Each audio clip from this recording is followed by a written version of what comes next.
Buenos días, jóvenes. El tema que vamos a desarrollar es el origen de la vida. Desde que el hombre tuvo la capacidad de pensar y de razonar, se empezó a preguntar cómo surgió la vida, surgiendo así uno de los problemas más complejos y más difíciles que se ha planteado el ser humano. En su afán de encontrar una respuesta, intentó solucionarlo mediante explicaciones religiosas, mitológicas y científicas. A partir, a partir de estas últimas han surgido varias teorías y otras han sido descartadas.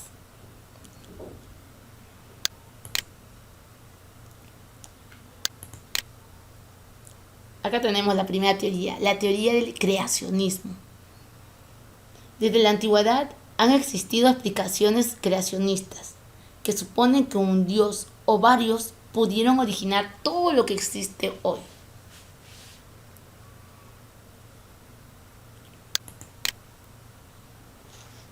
Luego aparecen las teorías científicas, comenzando con la generación espontánea, sosteniendo que la vida podía surgir del lodo, del agua, del mar o de las combinaciones de los cuatro elementos fundamentales: aire, fuego, agua y tierra.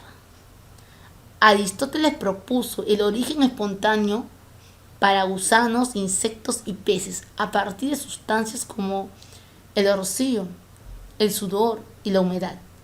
Según él, este proceso era el resultado de interacción de la materia no viva con fuerzas capaces de dar vida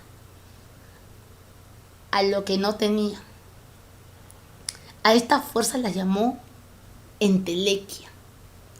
La idea de la generación espontánea de los seres vivos perduró durante muchos años, pero en 1667, Johann van Helmont, médico holandés, propuso una receta que permitía la generación espontánea de ratones. Las criaturas tales como los piojos, garrapatas, pulgas y gusanos son nuestros huéspedes y vecinos, pero nacen de nuestras entrañas y crecimiento. Él decía que si colocamos ropa interior llena de sudor junto con trigo en un recipiente de boca ancha, al cabo de 21 días el olor cambia y penetra a través de las cáscaras de trigo, cambiando el trigo en ratones. Ahí está el frasco de boca ancha, el trigo y la ropa. Al cambio de 21 días, como te expliqué, aparecían ratones. Acá hay otro autor, Nitman. También aportó al origen espontáneo de los microorganismos.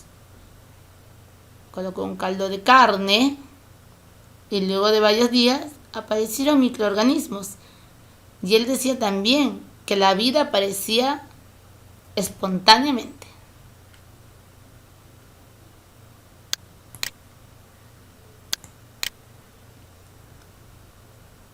Acá vemos la teoría de la biogénesis.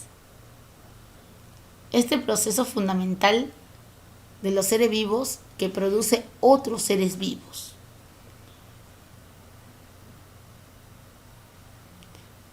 El término también se utiliza para afirmar que la vida se puede transmitir solamente a partir de seres vivos. Quiere decir que la vida solo puede aparecer de otra vida. El que apoyó esta teoría el que planteó esta teoría fue Francisco Redi. E hizo experimentos sobre esto. El experimento de Francisco Redi. En un primer experimento, Redi metió un trozo de carne en un recipiente. Este recipiente estaba abierto y el otro estaba cerrado. Observó que solo aparecían larvas en el frasco abierto, en el que las moscas podían entrar y colocar sus huevos. El experimento recibió críticas, pues pudiera ser que las larvas no crecían en el bote sellado porque no podía entrar aire, ellos decían. Entonces repitió el experimento y empleó un frasco abierto y otro cerrado de nuevo. Pero esta vez el frasco cerrado tenía una gasa que permitía la entrada de aire, pero no de moscas. De nuevo el frasco cerrado. En este frasco cerrado no aparecieron larvas.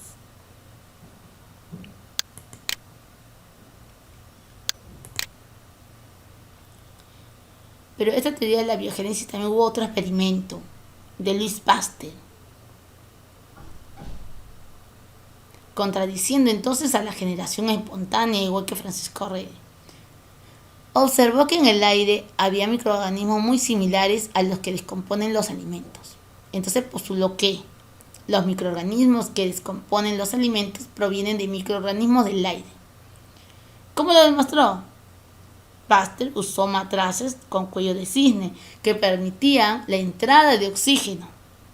El cuello de cisne permitía la entrada de oxígeno, elemento que se creía necesario para la vida, pero atrapaba los microorganismos. Aquí se podía quedar los microorganismos.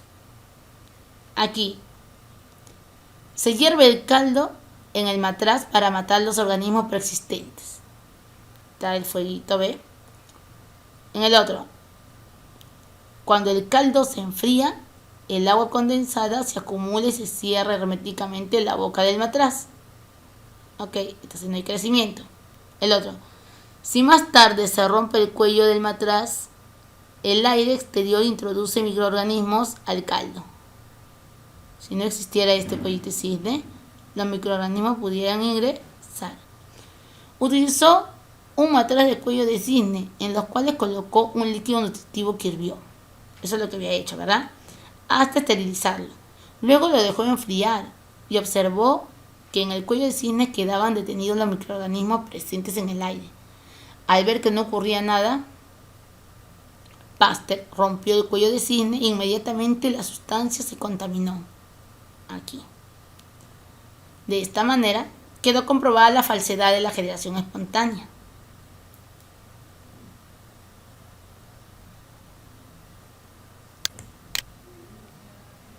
Seguimos con las teorías científicas. La teoría de Oparin-Haldane decía que cuando los probiontes evolucionaron dieron lugar a lo que Oparin llamó eubiontes, que ya eran células y por lo tanto tenían vida, y así surgieron los primeros seres vivos. Estos eran muy sencillos, pero muy desarrollados para su época, pues crecían tomando sustancias del medio, y cuando llegaban a cierto tamaño se fragmentaban en otros más pequeños, a los que podemos llamar descendientes.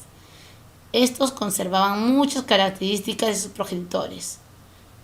Estos descendientes iban a su vez creciendo y posteriormente también se fragmentaban. De esta manera inició el largo proceso de evolución de las formas de vida en nuestro planeta. Pero esa era la teoría de Oparin-Haldane. Y en 1953, Miller confirmó la teoría de Oparin, ¿verdad? La teoría anterior. Lo confirmó ¿cómo? Simulando en el laboratorio las condiciones de la Tierra primitiva. Obtuvo compuestos orgánicos a partir de unos compuestos inorgánicos. ¿Por qué? A ver, ¿qué es lo que hizo Stanley Miller? Construyó un aparato donde mezcló vapor de agua, metano y amoníaco. Incluso también había hidrógeno, agua hirviente. Los gases que se concentraban aquí era una simulación de la atmósfera primitiva. Y con ayuda de una bobina produjo descargas de 60.000 voltios para simular las descargas eléctricas que había en la Tierra primitiva. Aquí se generaba el vapor de agua. Aquí está el hilo eléctrico que va a provocar las descargas eléctricas para simular la atmósfera primitiva. Y acá estaba la entrada de agua. Y aquí se originó la acumulación de los compuestos orgánicos. Y eso es lo que él quería comprobar, ¿verdad? El experimento de Miller confirma la teoría de Oparin entonces.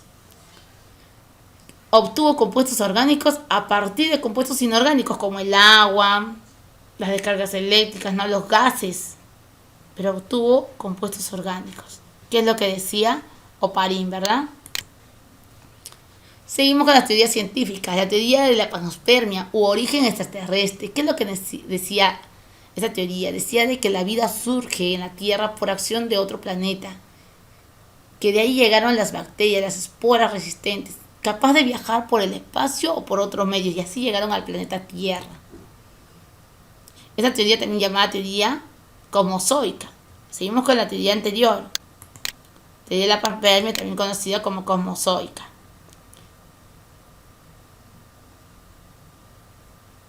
Planteaba que la idea que a la Tierra llegaron gérmenes desde el espacio, pero perdió influencia tras los estudios que demostraron que ningún ser vivo podía traspasar la atmósfera sin quemarse.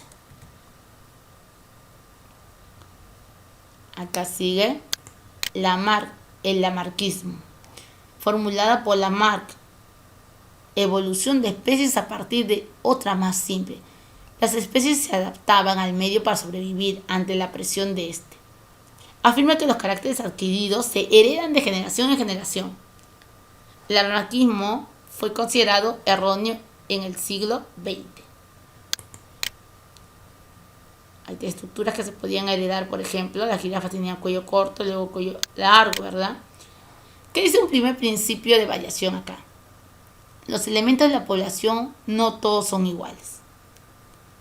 Se basaba en tres principios. El principio de la eficacia biológica diferencial. Los individuos que posean ciertas variantes estarán asociadas a una mayor descendencia o longevidad. Y el principio de la herencia. Los individuos tienden a transmitir sus características a la descendencia. Por último, tenemos la teoría de la selección natural. Su autor es Charles Darwin. Consiste en que las especies se han originado por el mecanismo de la selección natural. Es decir, aquellos organismos más fuertes sobreviven y los más débiles tienden a desaparecer. Al reproducirse los más fuertes dejan mayor cantidad de descendientes fuertes. La teoría de Charles Darwin. El más apto sobrevive. Muy bien, jóvenes, espero hayan entendido el tema de origen de la vida. Gracias.